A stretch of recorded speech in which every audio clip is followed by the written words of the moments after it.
And we are live. So welcome to Weekly Inkblot, Episode 8, Coping Mechanisms. You got the Inkblot part right. I know, I was working so hard on it, and then I screwed up the rest of it. You didn't screw it up. We all have those moments.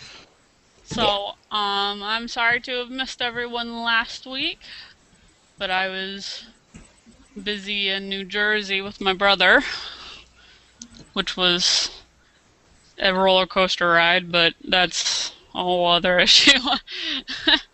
So, we are talking about coping mechanisms tonight because those are important. Yes, they are. Um, Generally, when it comes to definitions, like I like to give, a coping mechanism is a skill. It's a behavioral tool which may be used by individuals to offset or overcome adversity, disadvantage, or disability. Um,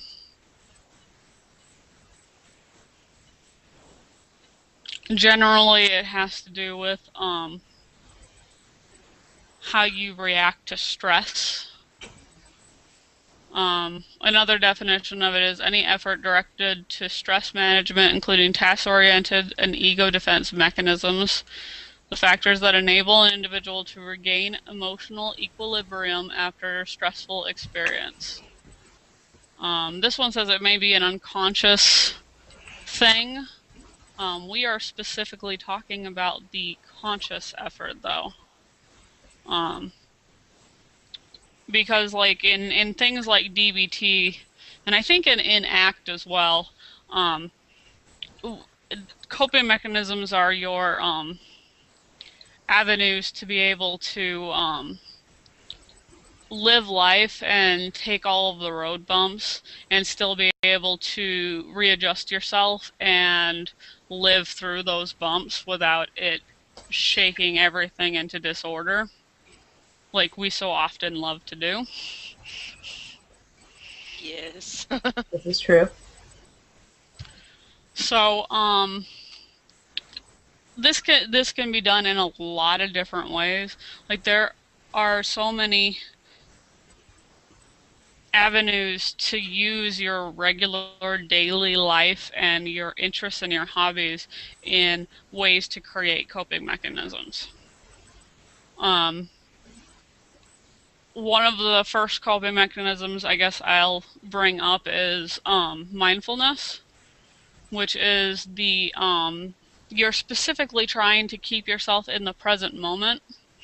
The first time mindfulness was ever explained to me, the person who was in charge of my IOP group told me to feel the fabric on the chair I was sitting on and notice all of like the patterns, what it feels like, and she was like, in that time period, are you thinking about any of your problems, any of your stressors, your past, what might be in your future? And I told her no. And she was like, that's what mindfulness is. It's about keeping yourself in present moment, which we don't normally do. No. I think most of the time, if we're not looking towards the past, we're usually worrying about the future. Yeah, projecting seems to be a real common thing. The Mm-hmm. what ifs and, what happens,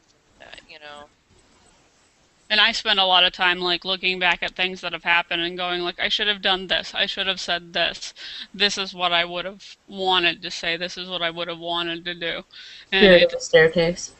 mm, it's not, and it's not helpful to you. It's not helpful for recovery in any way whatsoever.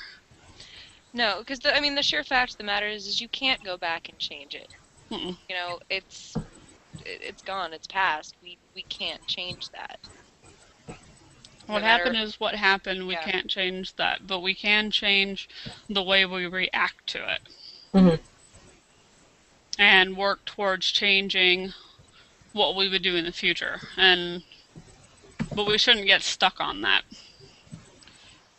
Mindful activities, there's a lot of different things that you can do, which includes like just feeling something. go outside in the middle of fall and just grab a couple of leaves. Spend time looking at it through the light. Look at all the little veins. Feel them. Feel what you can feel under your fingertips. Like how many of those little veins you can feel. Um, Smell the air. hmm Hmm. Uh, Eating is a good mindful activity. Pay In attention to moderation. what.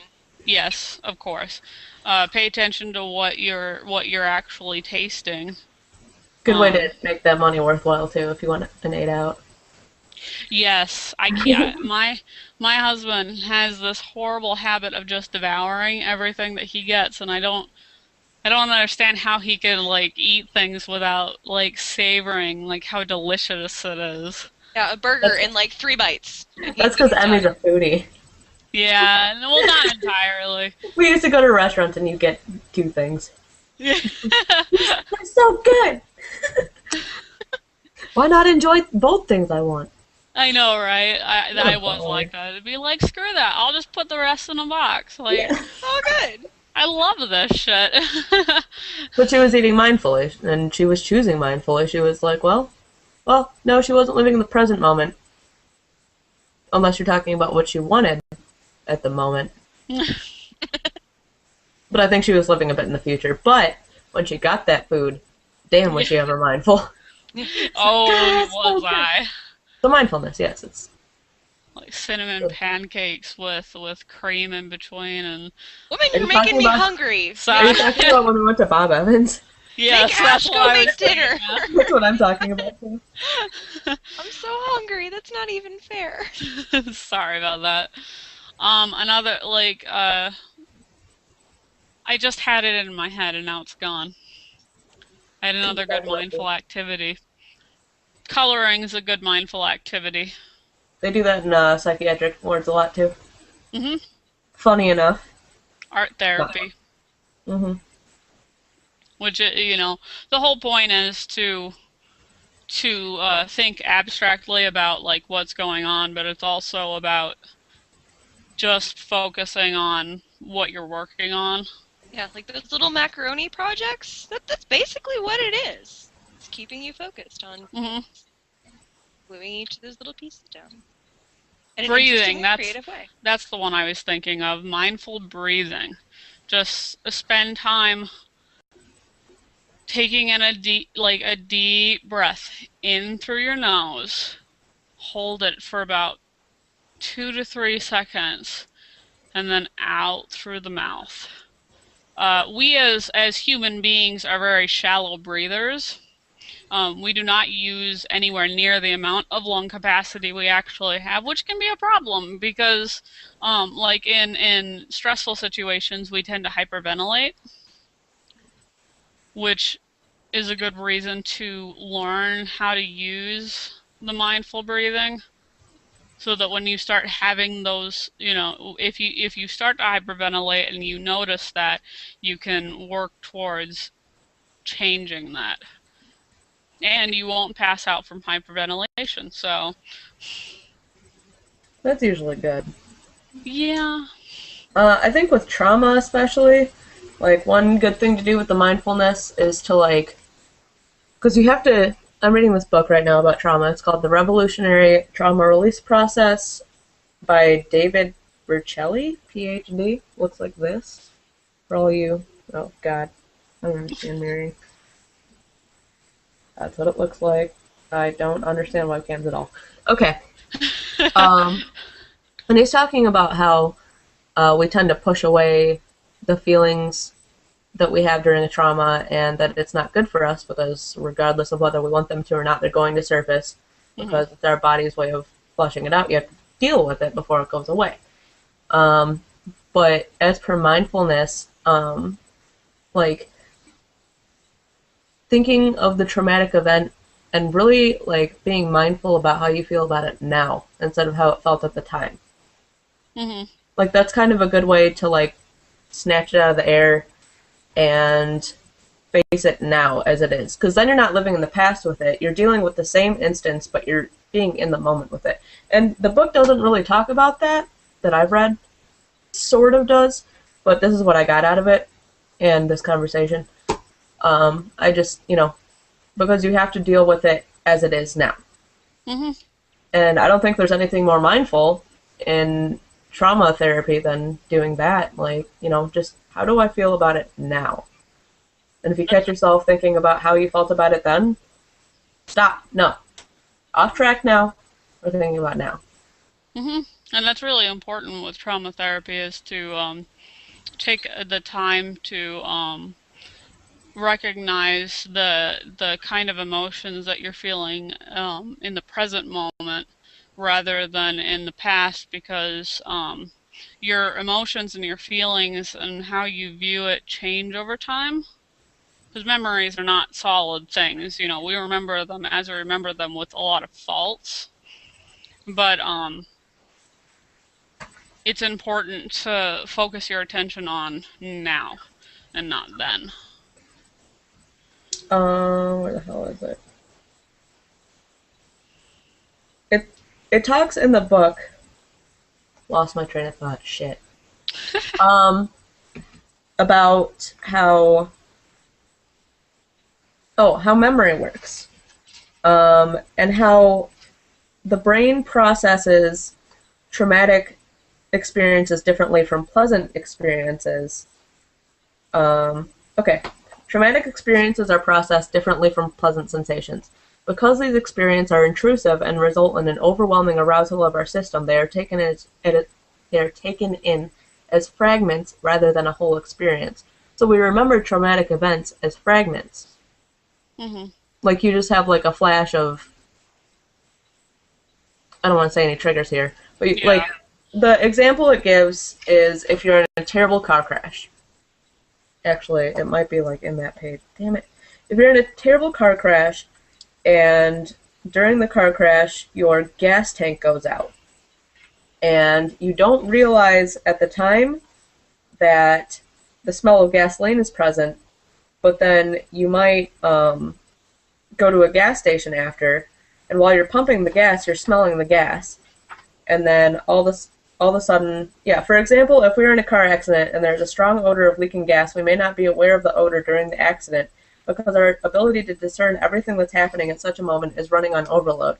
But the next time we pull into a gas station, we have a flashback to the accident, triggering a measure of fear and perhaps causing us to tremble, even though we are simply pumping gas. The odor of gas is being sent from the sensory area of the brain to the association area.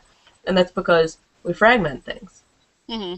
But everything goes into your head and sticks. It's just that we can't call them all up all the time. And that's how triggers happen. Yes. Because it's just things that we didn't even realize were a thing when the event was happening, and then all of a sudden, just this little thing, bam, flashback, panic attack. Great. And surprisingly, smells are some of the strongest indicate scents that like from our childhood or scents that are with us specific. Those are usually the strongest memories we have, even though we don't realize it. Yeah, They I can mean, be the biggest triggers. Yes, they can be. scent has a direct connection to the subconscious or unconscious, I can't remember, but like there's absolutely no filter in between the two. So like it's the number one sense that will go straight into your Memory. other your other secondary hard drive, if you will. Yeah. As I said earlier, I was in New Jersey this weekend, and I'm bringing it up because I had some wonderful panic attacks while I was out there.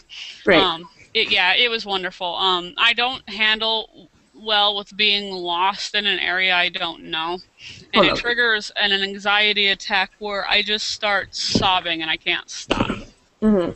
So I went to a movie by myself and then was going out to get food, and I got lost, and I was trying to figure out like making sure that the light that I was at, like both sides were red, but I was trying to figure out like if I could turn on red when this car speeds up next to me, rolls down her window, and starts screaming at me. Oh, Jersey.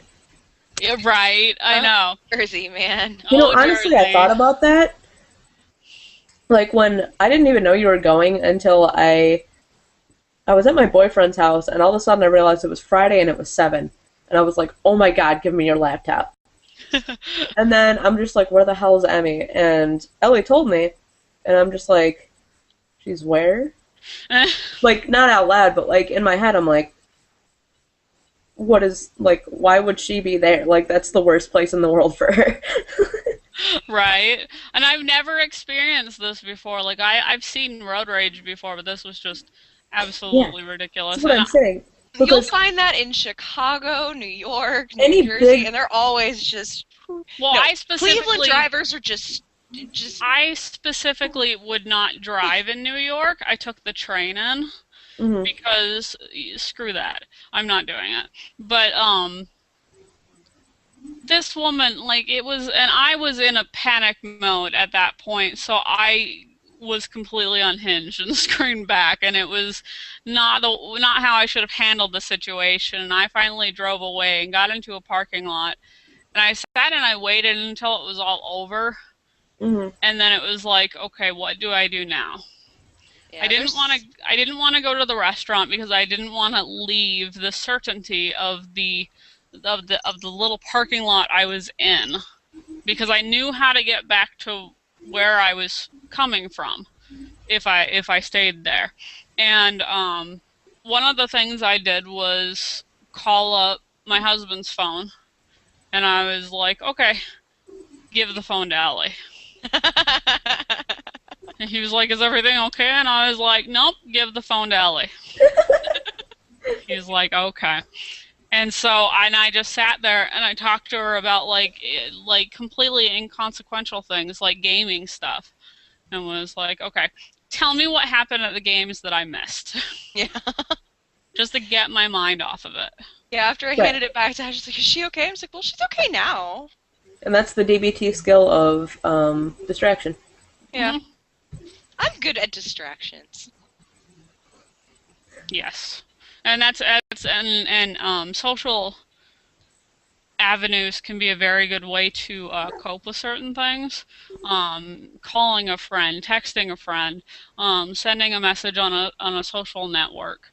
Um, saying like I'm having a really hard time. Like let's talk about something that, or sometimes you can be like, well, let's talk. See, Rhapsody's trying to tell me that mommy, you forgot that kitties are good coping mechanisms too.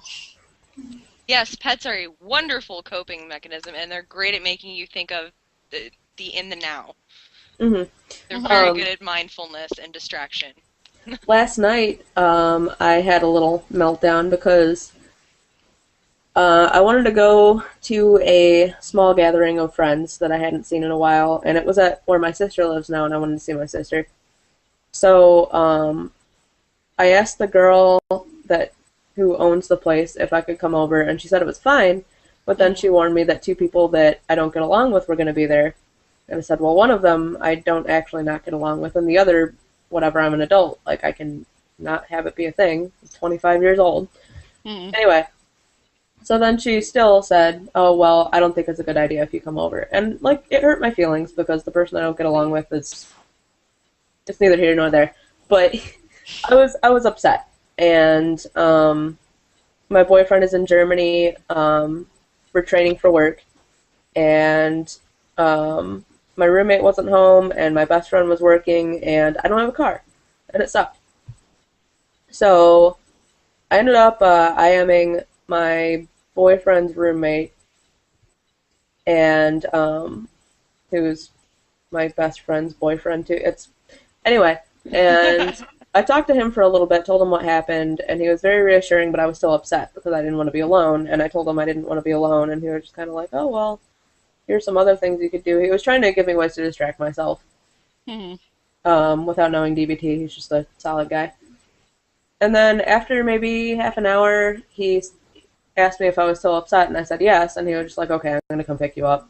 And he picked me up, and he just, like, we watched an episode of a TV show, and then he took me to my work and his girlfriend's work, and which is a bar, and I had a good time, and it kind of put things into perspective for me that it wasn't really that big of a deal, and that, like, you know, no matter how bad it gets, like, I have friends like him and Kayla, and my boyfriend was in town, I'd have him. You know, they're all really great. But yeah, so that's my story about the story you told. Was it cool, bro? Totally. But yeah, social, just talking to people, even if you're not talking about like what's upsetting you, um, it's a good way to get your mind off of what was going on. Mm-hmm. Um, And I did talk about that a bit, but yeah. like 10 minutes maybe. And I also Yeah. said that, and Rhapsody's sitting on my notebook, so she's not really helping me, but I said that there are a lot of ways to include your hobbies and coping mechanisms. I need a Um, hobby. hmm, I need a hobby. hmm. Trying to think Gaming? of something that would be good for you. I was thinking about knitting. Anyway, go on. Well, then there you go. Learning how to knit. That will keep you very distracted. That's my aunt crochets to Yeah. escape her anxiety. Hmm. I can start knitting. I can't finish it to save my life, so it would just wind up being one very long scarf, at least until the yarn ran out. I don't know if I'm actually talking about knitting. I'm talking about those tiny little animals, the Japanese ones. Oh, yeah, I think that's still considered knitting. Yeah, I That, don't know. It's sweet. but like, because I'm starting, I have it's official. Trauma therapy starts Monday. Cool. Yep. So before I started, she wanted me to make a list of all of the coping strategies I had So you can for reference it later? what?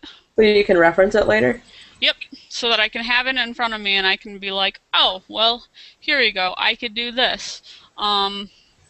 I put down a lot of different. I like baking a Mm-hmm. lot.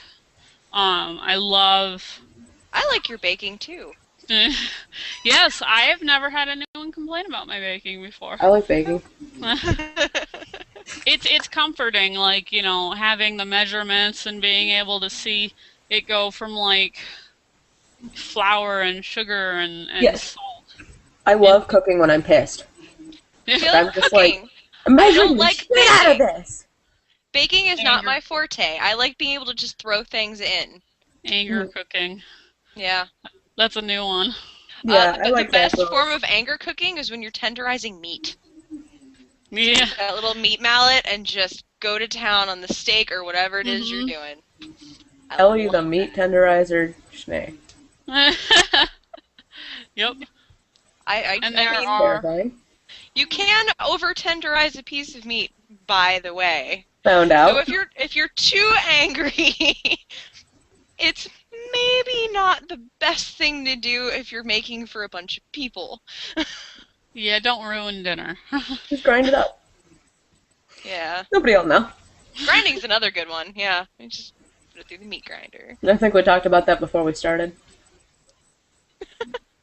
What, grinding Anyway. meat? Oh, never mind. I get it. Which brings up sex is a really, really good coping strategy. When you're in a bad mood or you're just like upset or whatnot, like just go to town, man. Like, Especially if it's someone that you're, like, really, really, really into. yes, I would. Please don't go Because- randomly having sex with strangers. Yeah, We bad don't call, endorse because that. a lot of Yeah, time, that brings up unhealthy coping mechanisms, actually. yes. There are those, and sometimes they're sex. Sometimes good coping mechanisms are also unhealthy coping mechanisms, depending on the person and the Yeah, situation. you can take it to an extreme. the sex, because that becomes dangerous if you're not watching who your partners are, you're not being careful about protection. Um, It can turn there's into also, addictions. yes, Bizarre uh, addiction. gambling, Hmm. um, Eating. spending, like, yeah, eating, Oh, um, spending and eating, those are my family's biggest flaws right there, because that's how we Not cope eating. with yeah, grief, is spending is a bad food one and because you shopping. get into the mindset of like getting yourself something nice when you're upset, which Hmm. actually isn't a bad thing.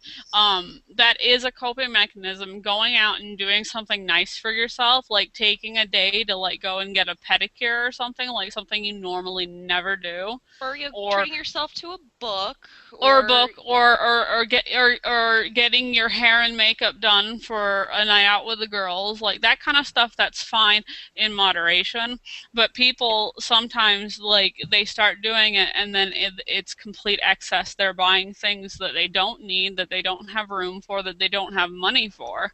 yeah, you get into hoarding and compulsive spending. I mean, Hmm. gambling is the same kind of way. You get drinking and the drugs.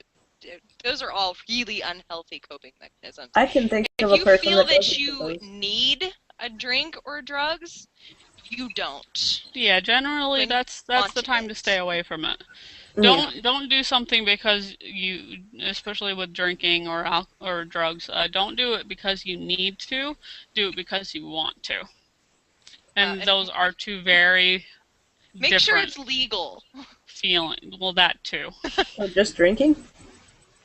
No, Uh, the drinking is, the drugs are not. Right. We So don't you're just endorse drugs at okay. all. No. Um. yeah. Yeah. So back to sex. Yeah. Like if it's with somebody that back to sex. If it's with somebody that you really, really care about and that really, really cares about you, almost more importantly. No. Mhm. Equally importantly. Yeah. Um. I don't know what the hell I'm talking about ever. So. If not, self pleasure Yeah, does. yes, masturbation is wonderful.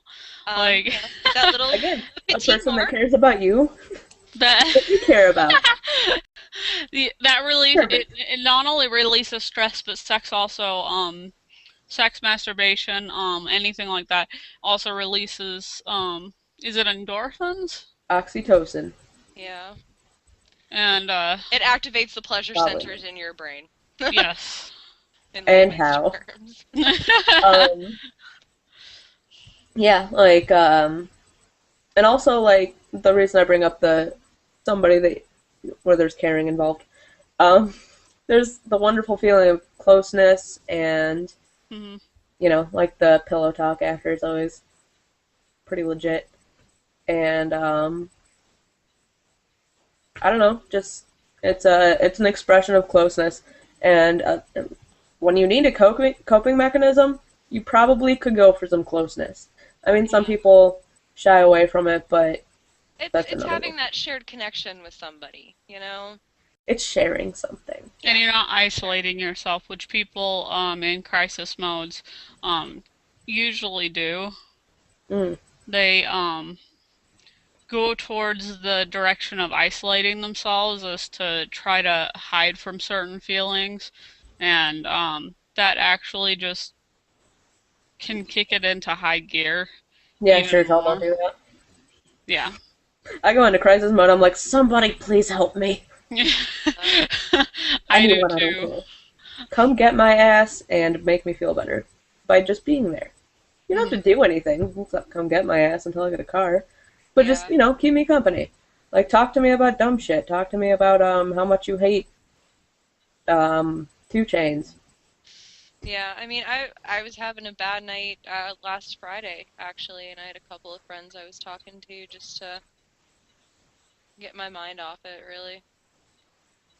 Mhm. And then Yeah, there's other, like, I'm a writer, so I go into writing mode a lot as a coping mechanism.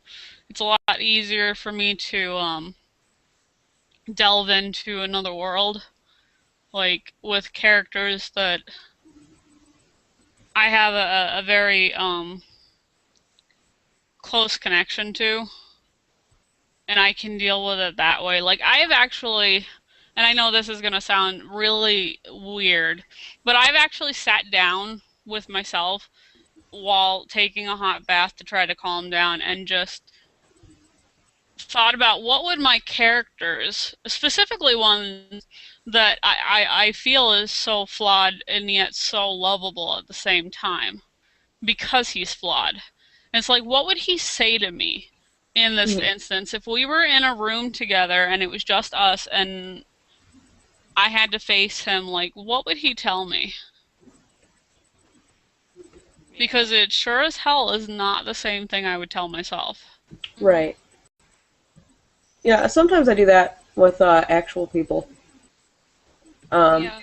I need to like write so I can do that. But for instance, I mean, I have a friend named Kelly, and every once in a while, I'll be in a situation, usually like when I'm trying to work or I have to interact with someone on like a professional or like polite level, and Hmm. I just like go into Kelly mode. Like, how would Kelly handle this? hmm Because And I it's actually funny. can't use how would Emmy handle this because she just laugh hysterically all the time. So, Yeah, and I see Kelly pretty frequently. But yeah. yeah, like and it's funny because like I'll actually take on her like intonations like when she talks. No, And I it's hear my like mother's voice in my head when I have those moments. yeah, well Kelly is my mother figure, one of two. And it's funny because you know they and I do it with the other one too, Daphne.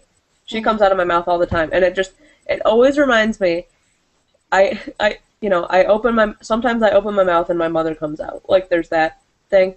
And for Hmm. me it's sometimes I open my mouth and my mother's come out. But Yeah. No, my mom is again one of those people who are just like, buck up, you'll get through that. And I can hear her in my head when I'm having those like moments of crisis of, hey, hey, why are you crying? Are you dead? Are you dying? Are you bleeding? Is somebody on fire? Why are you crying right now? That's And a I can hear it in my head, and I'm sitting there going, huh, that's a that good point. Why am I crying? that actually makes me think of another good coping mechanism. The are you dead? Are you dying? Um, comparison. when you're in a situation that's really difficult, or you're about to be in a confrontation and you know you are, stop and think about what the worst possible scenario is. So Hmm. what is the worst that could happen? Like I was going to be dealing with something when it came to my father and his wife and something that occurred at the wedding, and I was talking to my brother and he was like, "What is the worst that could happen?" Like, okay, so you say this. What really is the worst things that they can do to you? And as I Uh, listed them off, he sat there and he was like, "Well, this is how you would deal with that. Why would you let this part bother you? Right. Um, this is how you could cope with this." And it's like, in group, Emily would ask us, she was like, "What is the worst case scenario for anything in life?" The answer to that is you're dead. Yeah. yeah, that's my boyfriend does that for me all the time. Yeah. And for my mom, her other big thing has always been crying is not going to fix the situation. It's not going to do anything It's a other good release than though, to be just fair. cry. It is a good release valve, and she will Yeah. acknowledge that. It's a great release valve. But after a certain point, she's like, okay, now, now that you've released it, what can we do to make this better? What, where do we go from here? And I do. I hear it in my head every month because I cry a lot. I do. I'm a very emotional person. Oh yeah. You know, so after like especially if I'm crying over something like small and stupid like oh I just twisted my ankle scraping the car whatever, like it could be something small and stupid and I'm just like why what was the point of that? Yeah, Um so yeah. I mean, And I did that for you for your wedding too, Emmy. yeah. When it was gonna storm or whatever and I was just like a little rain's not. What's the worst that's gonna happen? We're gonna have to do it inside. Oh, people have to be squished. Whatever. Yeah. And when I was having the crisis over the missing goblet, and Ash was like, really, what's the worst that's going to happen? He's going to be drinking out of a different cup. Oh, well. Oh, I know, That's 'cause basically what Ash did at the wedding. And I was like, and once I got in and we actually sat down and I was dealing with the fact that the goblet was missing, and I was like, okay, so. yeah, by that point, me, Frederick, and Don are like, she's gonna kill us. Oh my god, she's so mad. Oh At my that point, I god. was already drunk. Yeah, I know. But I wasn't Ash drunk was yet. completely right. As we were sitting there listening Yes, to I the was. toast, it didn't matter at all that the other goblet was missing. Like, it didn't, it Like wasn't a on the big details. deal. And it's like looking back on it, it's like, oh, I shouldn't have gotten as upset as I did But over it's a something so stressful tiny. day. Shit happens. Yes, of course. If it's not Shit stressful, it's happens. probably not a We wedding. stress out Yeah. of, we stress out over shit, and then we look back at it and we're like, ah, shouldn't have done that. But you know, If it your is what it wedding is is. not a stressful day, your family is obviously not in attendance. Yes, if your wedding is not a stressful day, I would say you eloped. Yeah. Or you have an awesome family. Or you're dreaming. No, even with an awesome family, there's always at least one family member that you're worried about getting too drunk. Or you're worried about going, well, it's a beautiful wedding, but I would have done this. Yeah. And you always have one. There's always one. Doesn't course. matter Yeah, how I'm awesome the family is. I might be worried about my sister getting too drunk. Yeah. You know, it's always dealable though. Like, and as I was saying, like, the ability to use your hobbies and your interests, um, like, I have down here a lot of crafting stuff. I'm very into crafts, so I have like learning how to embroider, the scrapbooking, sewing, painting, drawing, making jewelry, making a stuffed animal, practicing piano, doing violin, writing lyrics, playing an instrument, rehearsing. It's like all of these things, all of these different hobbies, interests, likes that you have can be taken and used to de-stress. Yeah. And it's really important when you're looking at coping mechanisms. Think of coping mechanisms for different places as well as different time periods, like which includes seasons. For instance, you could go out and throw snowballs at people. Hopefully, people that you like. And who like I'm you. I'm not advocating just randomly throwing snowballs at people. Although, if you do, I would love to see videos of this. Please submit. Really not tied to Yes. this. Please submit to us.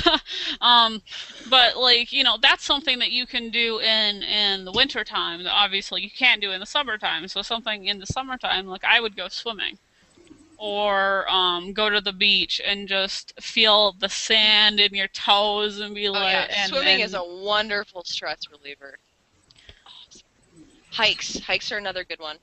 hikes. Yes. I hate hiking, but We in Ohio I can have agree that 2 programs for hiking every year. There's the spring fling and the fall hiking spree. And if you do all the things on, if you hike all the trails on a certain list, in the spring you get, a nifty new lanyard, and in the fall you get a hiking staff with a little shield for the year that you completed. That's cool. So you get a feeling of accomplishment when you finish. You're working towards a goal. And there's a lot of really beautiful things to see. Yeah, Pat and I went hiking last week. God, it was only last week.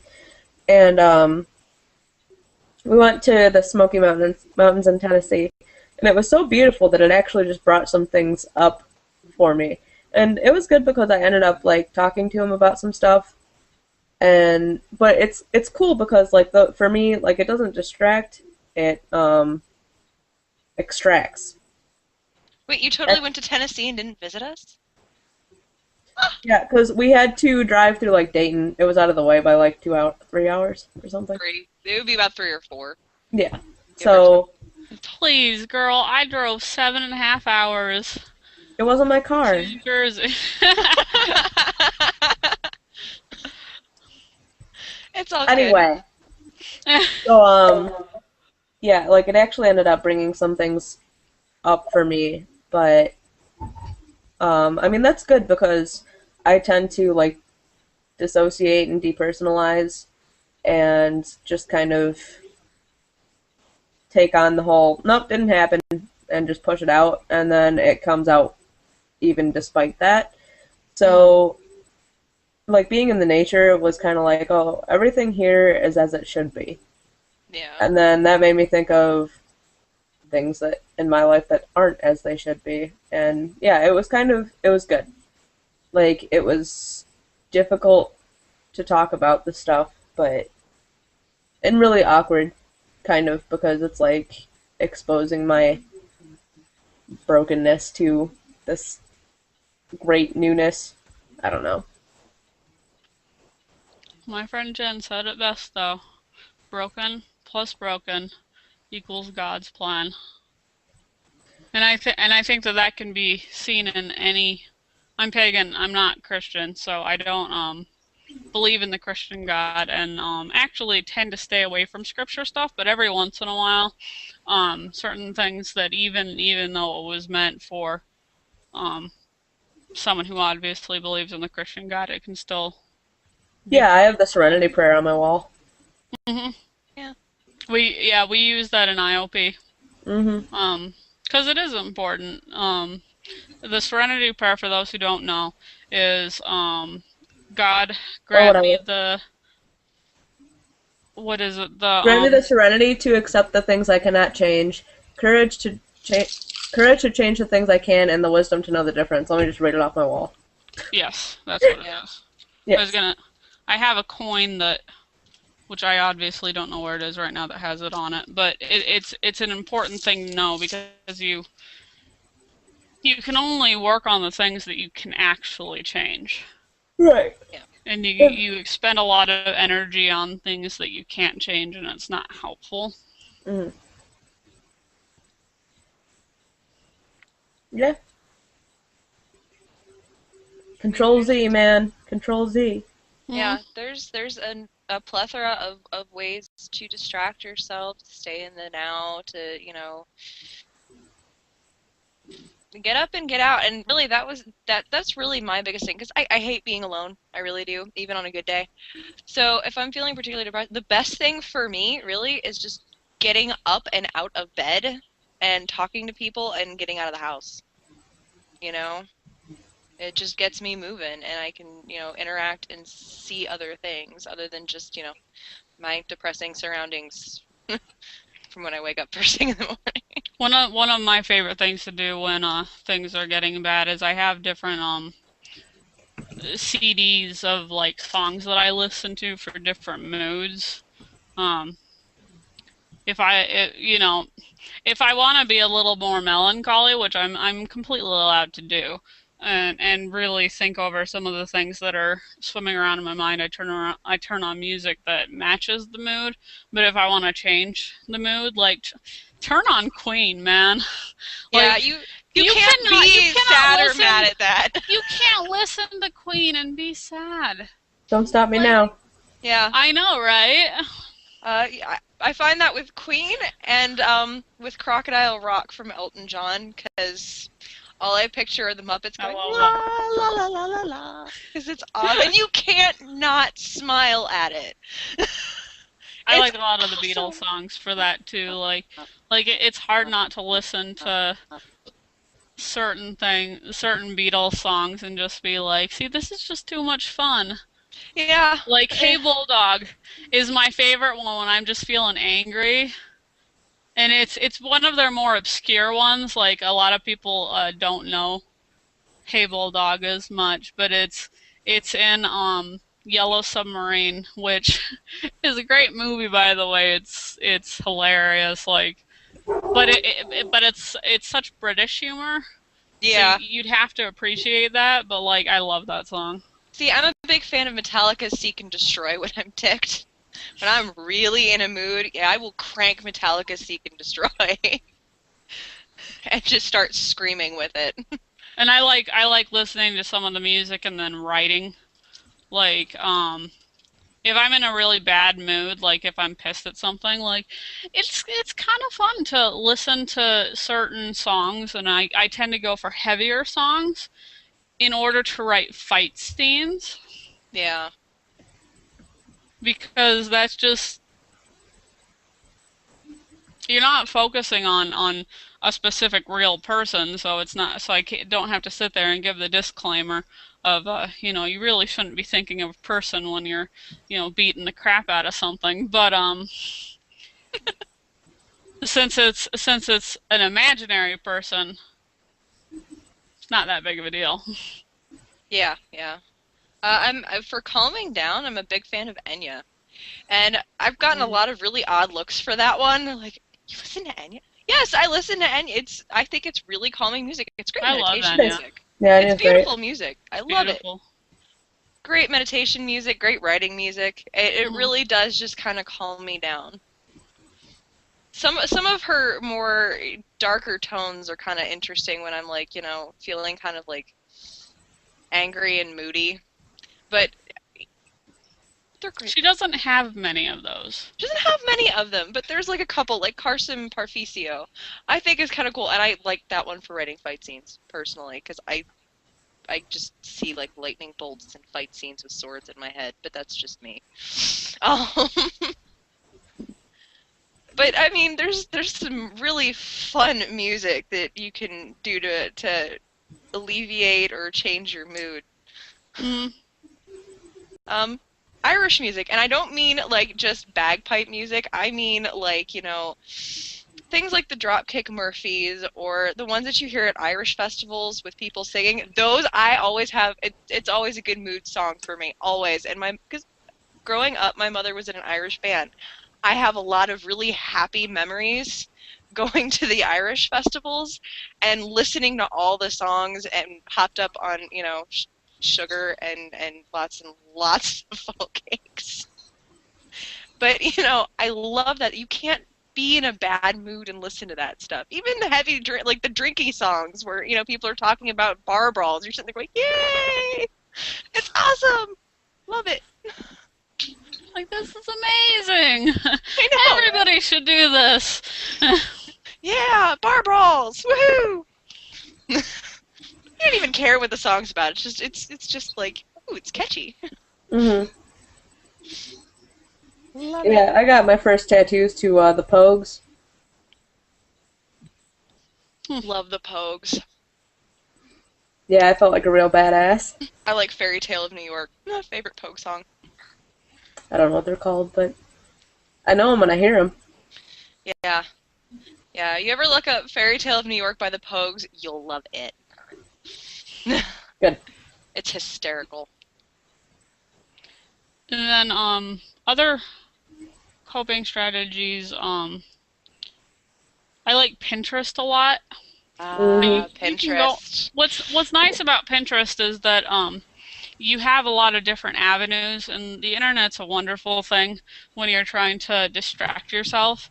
Like I love watching Whose Line stuff Yes. a lot. Watch almost all of the Just seasons on YouTube now, which is yeah, awesome. it just completely cracks me up. I love watching like the best of, and I love watching bloopers of like your favorite shows. Like shit, I love that shit. Um, there's also on Pinterest you can go and you can look through the quote section and whatnot, which can go a long way into one creating affirmations for yourself, which affirmations are basically like positive sayings like I deserve love and happiness, and you continue to tell yourself these things because eventually you will start to believe it. Yeah. Um, and they have studies that prove that you can change your thinking in that way over time, like using things like affirmations and positive words, quotes from books, from movies, from songs, from actors, from anything. Like there's so many different things you can read on there. Yeah, there's just so many things. And, you know, they also have that new feature now where you can have like secret files to keep things in. So if you're, Which you I know, love, by the way. I totally have casted almost my entire book. Like I have like my Dreamcast now in this little secret folder that nobody else can see, and I can just sit there and daydream what the movie of my book would be like. exactly. It's awesome. So, I mean, it does give you an awful lot of leeway. That plus, you know, hey, it gives you ideas for, you know, maybe stuff you want to cook, stuff you want to make, you know, interesting things. It's a great distraction, and you can spend like hours, if not days, playing Pinterest. Yeah, Yeah. it's a good time waster. Like Yeah, I do blame Emmy for my addiction to Pinterest because I was asking her what it was, and she wasn't even using Pinterest at the time. I was I asking her wasn't. what Pinterest was, and she told me. I'm like, ooh, what is this? And I just freaking hooked. And now that I'm on and I'm looking back on it, I was like, shit, I should have joined this when I first heard about it because like I would have had so many more ideas for the wedding. So, I know, right? like, damn, hindsight 2020. Indeed. Well, there's always next time. Yeah, that's true. Hopefully, there's not a next time. You know, if I ever have to dispose of my husband and get married to someone else. Yes, dispose. Or, polygamy. There's that too. You are part Mormon. That's true.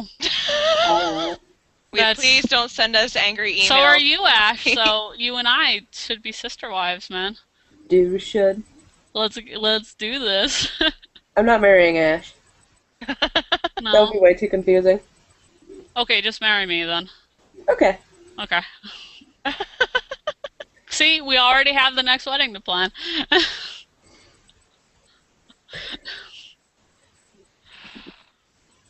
You guys I love, and I know that this is really hard for a lot of people. The more you do it, the better you get at it. I like meditation.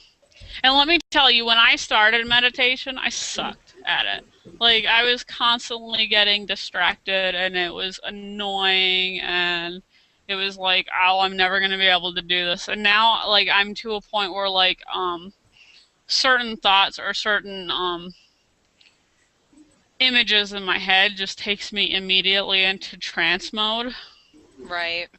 So when we were doing a lot of like the meditation stuff at group, like most people were just trying to, focus on breathing. I was in a whole other world. Like my favorite. And to be fair, zoning out and meditation are two different things. Because some people are like, oh, well, I meditate all the time. I totally zone out. Not the same thing. No, you're actually focused on something. Like zoning out is completely different. My favorite meditation is to be out in the waters of the ocean and floating on my back. And I'm not thinking I'm not worried about what's going on. I'm just moving with the waves. Because you have to actually sometimes you have to put a little bit of thought, like moving your stomach upwards to keep yourself balanced in that floating position. And it's just, I don't know, like I love to do this in pools all the time, but then the problem is that I get in real pools I get distracted and I'm not actually looking at what I'm doing, and sometimes I slam my head into the walls. But besides that, it is one of the most relaxing things I have ever done, is just to float on my back and just, because you can't hear anything, or most everything gets muffled when you're doing it because, the water is lapping up into your ears and you're just not paying attention, and it's just relaxing and freeing. Yeah. Mm.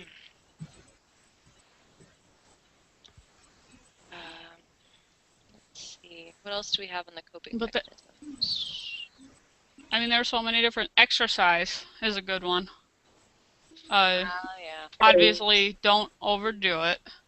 But and there's so many different types of exercising too.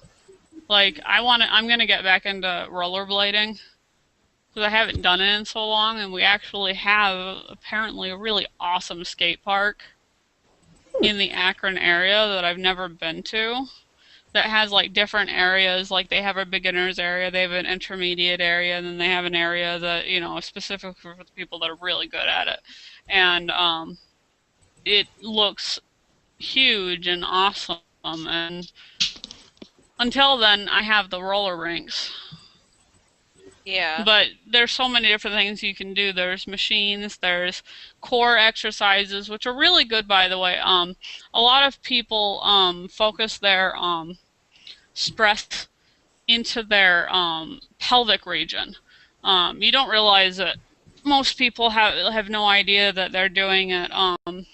It wasn't until I started dealing with pelvic pain issues that I realized like how much I was like when things were upsetting me and whatnot, how much I would tense up, um, specifically like in the stomach, in the area where like your bladder, and for women like where the uterus is. Mm. Like you hold all of that stress there, and it's men and women. We all do it, and it can lead to a lot of really bad medical problems. Yeah. So core exercises are really important to teach those muscles how to relax. This includes your lower back, by the way. And so those are really, really good to learn how to do and to use them frequently.